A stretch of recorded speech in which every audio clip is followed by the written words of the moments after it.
Welcome to the mix. I'm ABD. Today, we have two more affordable guitars to check out. One from a brand you may not be as familiar with, and one from a brand that everyone is probably familiar with.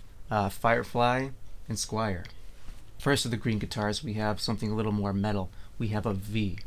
I used to think Vs were kind of stupid instruments. They're not incredibly ruly. They're kind of unruly. You can't really hold them the normal way you hold an electric guitar. And but then I just got sucked in. You see Jimi Hendrix playing one, and you see just all the metal people playing them. James Hetfield, Joe Bassamasa, Joe Bassamama played a V. He had a signature V with Epiphone a few years ago. But they're wicked, man. They're cool guitars. So for this price, $200. I had to get it. So let's open it up. Let's open it up, shall we? Let's open it up.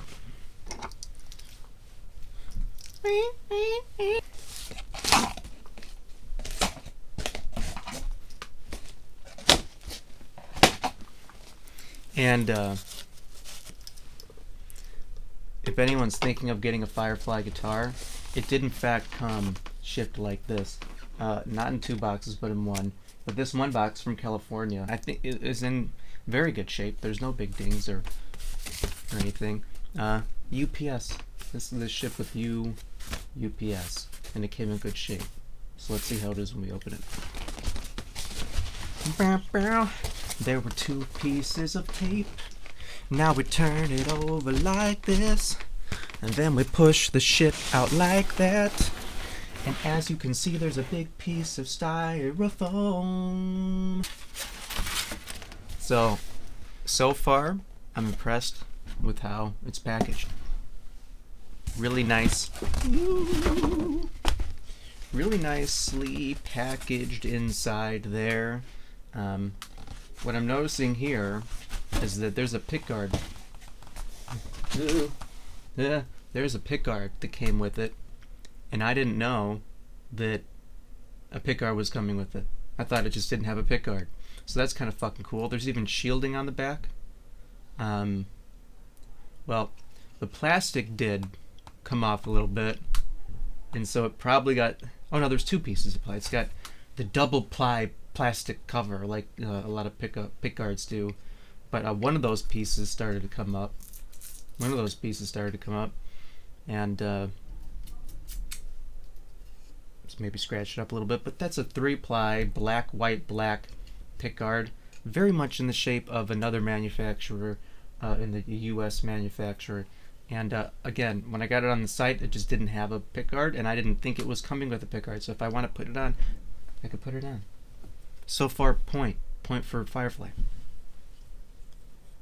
How many of you, every time you hear Firefly, do you think of The Last of Us, right? If you're a boomer, you might not know what I'm talking about, but it'll be on HBO soon, and then you'll be able to watch it in the comfort of your couch, and you'll probably like it. Hopefully it'll be good. But let's show that once you remove that styrofoam, it's packed really nicely. And at the top, let's grab it. Let's do it. Pretty tightly form-fitting styrofoam packing. Oh, it comes with your Allen wrench, tool to adjust the action. It comes with a black switch tip and a cable, a free cable. No strap, but a cable is better than a strap.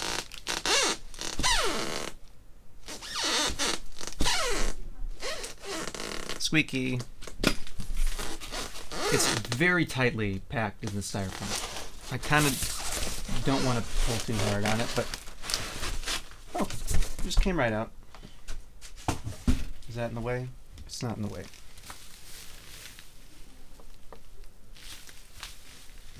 So you can standing it up, you can see that it's offset. Whatever, one of the horns, if you will, is longer than the other. I don't know which one it is or if it's different or the same as other U.S. manufacturers. But again, so far all of the packing has been impressive and clean and sharp. The moment of truth says, good morning. Good morning, good morning, good morning. The Beatles, anyone? Good morning, good morning. Now for the reveal. Is everyone ready for the reveal? Shall we reveal the guitar? We're going to reveal the guitar now. Boom, boom, boom.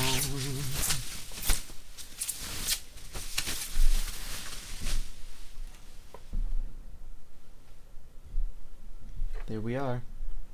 There you are. Can you see?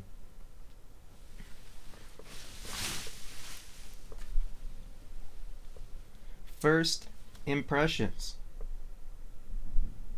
The binding is really clean.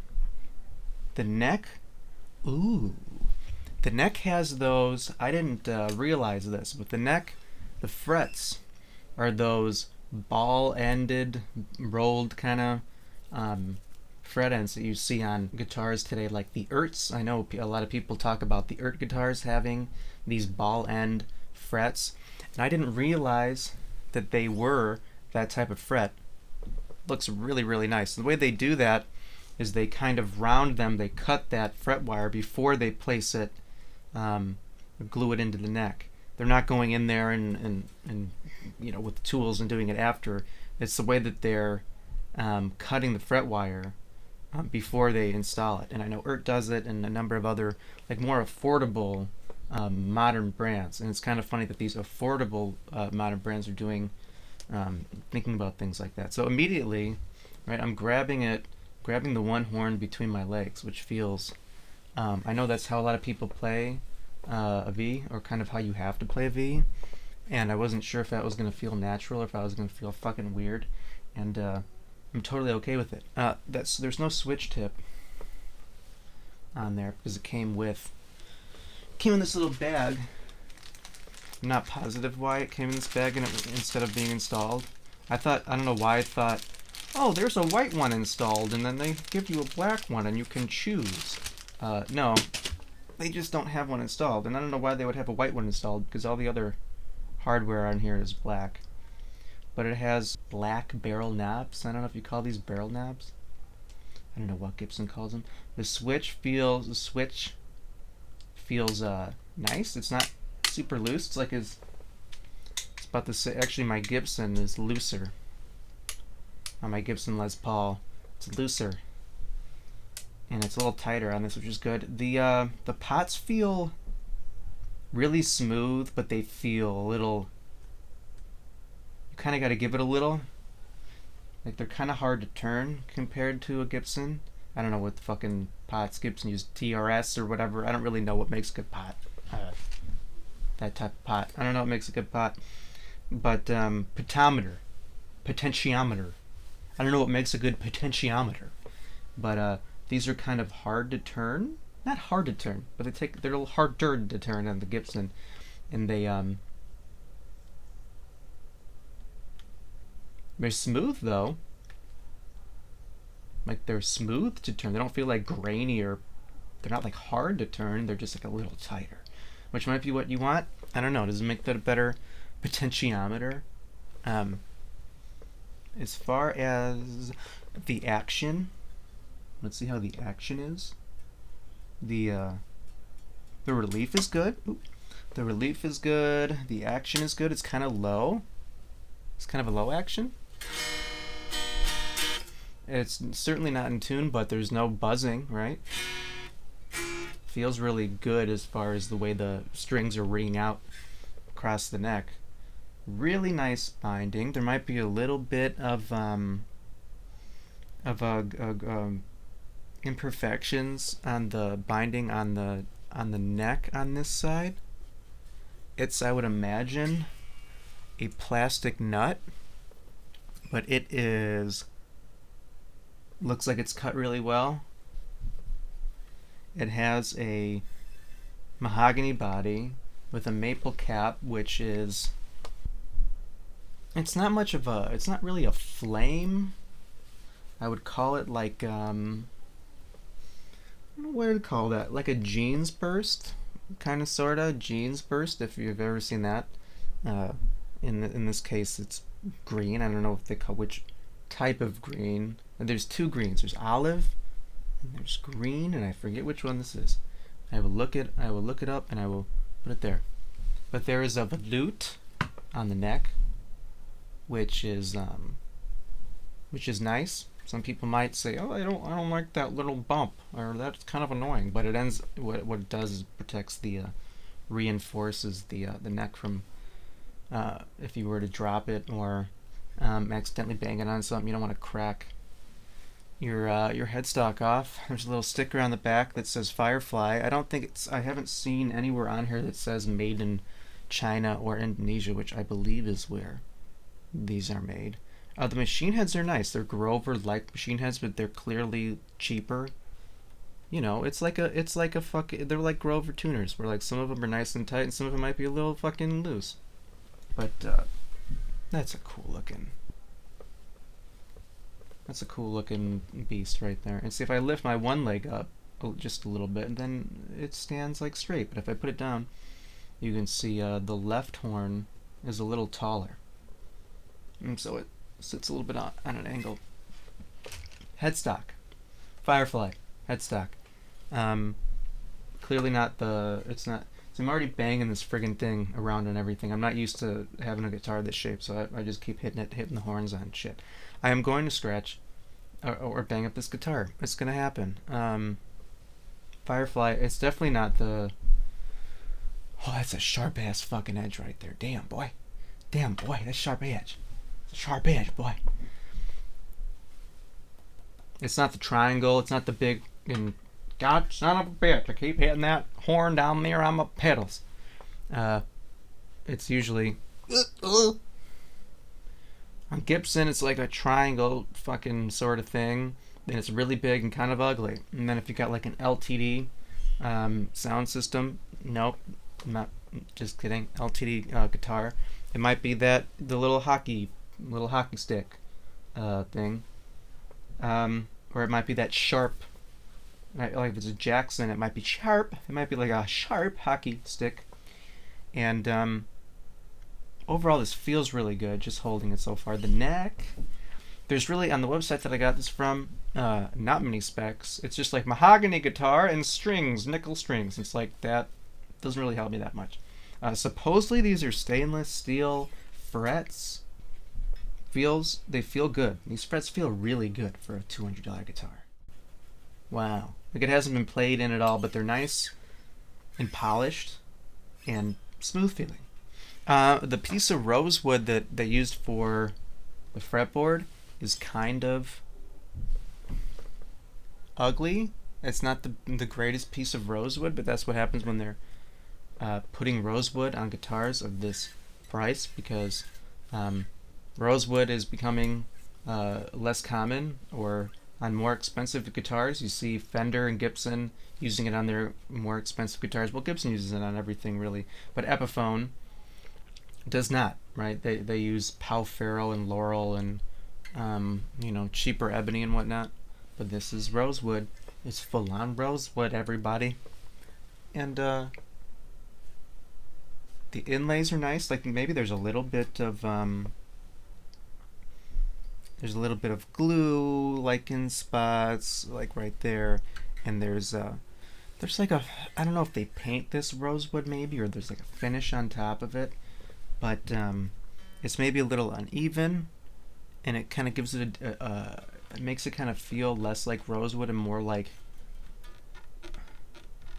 a maple, or just a little harder than rosewood, because they're kind of filling in a lot of those pores, seemingly with some sort of finish that they're quickly spraying it with, or something. I'm not quite sure. I might be wrong about that. That's just an observation. And the pickups, which we're going to take the plastic off of now. Oh, that didn't. Nope, that was supposed to be satisfying and it wasn't. This is not the type of plastic that is going to be satisfying. It is looking at me and it is saying, I want you to slowly peel me off, bitch. I'm not going to give you the satisfaction of an easy peel. You have to sit there and pick at me until I come off. And so something that could have been very satisfying instead, I'm going to make very frustrating, because that's how I roll. That's how that pickup rolls. It's ruthless. But I'm not sure how these pickups sound exactly. I know they're not incredibly high output pickups, but I also know that cheaper pickups have become pretty darn good nowadays. Today, it's not that hard to make a good humbucker, the PAF sound. The bridge is decent enough quality. It's shiny. It feels kind of cheap and maybe in the tooling areas where you would tighten or loosen. It feels, you can see that it's kind of cheaper metal. There's a couple scratches on the bridge here from whatever. These knobs are maybe not totally flush with the body, like flat. There's they're on kind of an angle compared to the body. But these are all things that you will see on a $3,000 Gibson. This wasn't $3,000, but they can be $3,000, $4,000, $5,000, and you'll see the same shit on the potentiometers. You'll see the same stuff on the bridge where it's scratched up. I mean, granted, it'll be probably a higher quality metal or machining process for the bridge and the tailpiece, but you'll see the same finish problems on the fretboard or on the neck of the actual body. It might be higher quality mahogany or rosewood or maple, but how much of a difference does that really make? The world may never know. So what I can tell you is this feels really dope to hold, and it feels good. The neck is it's kind of chunker. It's kind of a little bit of a chunker. It's kind of a wider, flatter metal neck. I believe it's a 12-inch radius. I'm not completely positive because it's not listed on the website, but I don't know what the nut width is or the width is down here because I don't really have the tools to do that. But it feels good. Just be like dun, dun, dun, dun, dun, dun, dun. Yeah, so let's tune it up and then plug it in to the Friedman Runt 20 and shred some fucking licks. Let's shred the licks. Let's shred the licks up. Yeah, that's a cool looking guitar, man. I'm not complaining about the aesthetic looks of this guitar. So I did notice there's some damage and some scuffing and some weirdness on the headstock. First of all, after looking at the headstock a little bit, I like it more than I thought that I would. It's cool. But at the top, by the Firefly logo, there's some scratching here. I don't know what happened. There's some scratching this way and some scratching that way, and then above the Firefly logo is what almost looks like a burn mark, like someone took a lighter and touched it to it. And so I'm not quite sure what happened there. So I'm just going to try to not let that bother me. For a guitar of this price, it doesn't really bother me that much. Like I said, there's glue and stuff on the frets and some other weirdness. Overall, it feels like it's going to feel pretty good to play, and that's what matters. So I'm going to turn on the amp and tune up the guitar.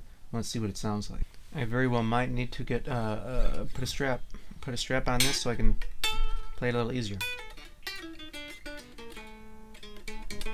It does feel cool to play like this.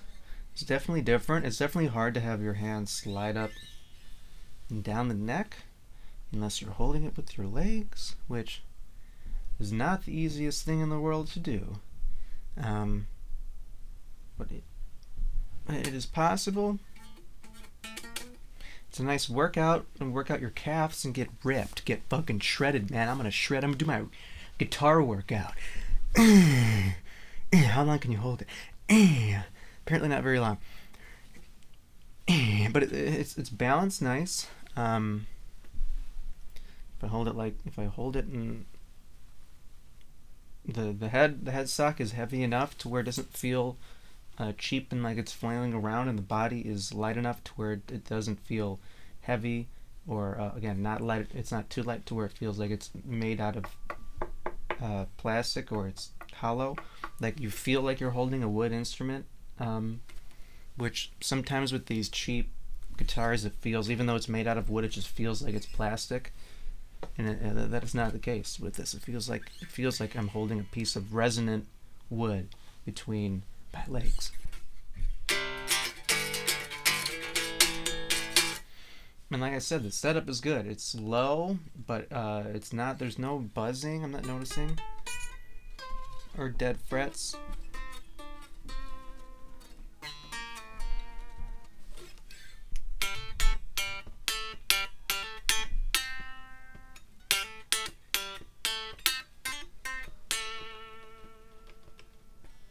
Nice sustain from the frets and the wood. Well, let's plug it in, shall we?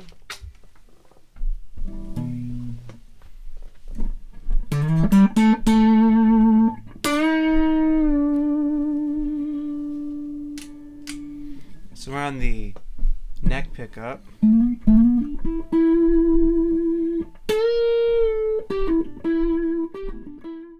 So these pickups are a little, I feel like, hotter than I thought they were going to be. They have a nice little grit to them, which I didn't really expect. If you compare it to something like the Harley Benton, similarly priced guitars, which have the Tesla pickups in them, those pickups have a nice mid-range. They're nice and detailed, but they're pretty low output, and they don't really have that much grit to them. I feel like these have a nice, because we're just into the Friedman 20 on the clean channel with the volume all the way up. Let's go to the bridge pickup. That's a decent sounding humbucker. There's a lot of hair on it. If we lower the volume, or these two volumes, what is that? What am I doing? What does this do? This is the volume. This is the tone. Wow, that tone can make it really fucking dark. Yeah, there's a lot of hair on these pickups. I'm gonna put on some reverb in the post of the amp, and then I'm gonna fucking throw some ultra metal distortion on this bitch. Let's overdrive it.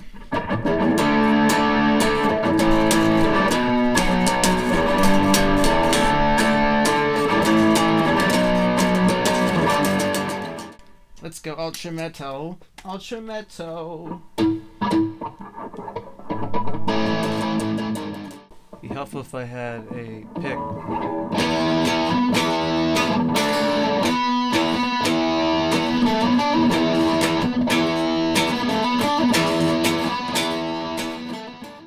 I'm going to tune it up a little bit. I'm going to tune it up a little bit.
Hey now,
So that was some tones and a demo of the Firefly V guitar on a Friedman Runt 20 tube amp and on Neural DSP's Corey Wong and Gojira.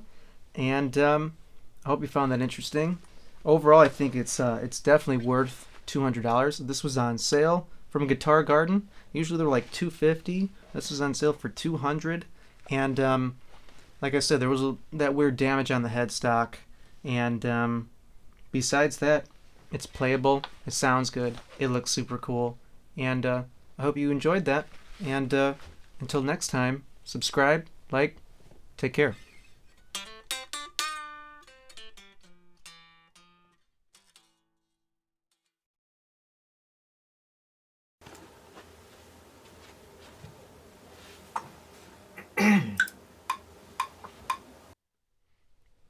Bop, bop, bop, bop, bop, bop, bop, bop. Bop, bop, bop. Testing the microphones. Is the little microphone working? I think it is. I think it is. Welcome to the mix. I'm ABD. We have two. There's something floating right there. Welcome to the mix. I'm ABD. Today. Bop.